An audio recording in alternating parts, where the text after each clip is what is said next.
코로나19 추가 확진자는 사흘 만에 다시 400명대로 늘어났습니다. 최근 들어서는 수도권에 있는 어린이집과 또 유흥업소를 중심으로 확진자가 이어지고 있습니다.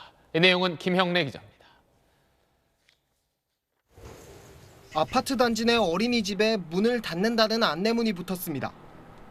이곳에서 일하는 종사자와 일가족 6명이 지난 9일부터 잇따라 확진됐고 어린이집 원생 3명과 그 가족 7명이 추가 감염되는 등 확진자는 모두 18명으로 늘었습니다. 엘리베이터까지 타고 그건 아니에요. 완전 따로 있어서 엘리베이터에 붙어 있어서 불안하긴 하지만 어떻게 올라가야죠.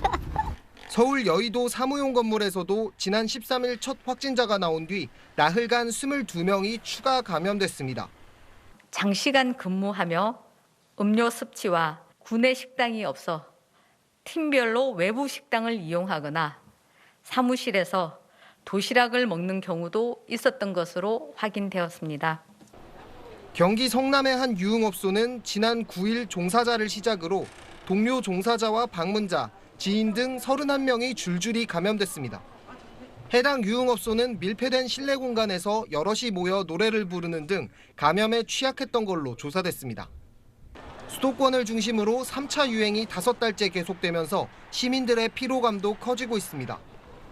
지난 주말 이동량은 한 주 전보다 수도권은 3% 늘었고 비수도권은 11%로 증가폭이 컸습니다.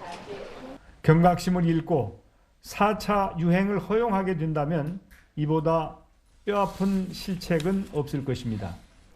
정부는 코로나19 완치자들이 직장에 복귀할 때 음성 확인서를 추가로 요구하는 걸 금지하고 보험 가입 제한 등 부당한 대우를 받을 경우 관련 법령에 따라 엄중 조치하기로 했습니다.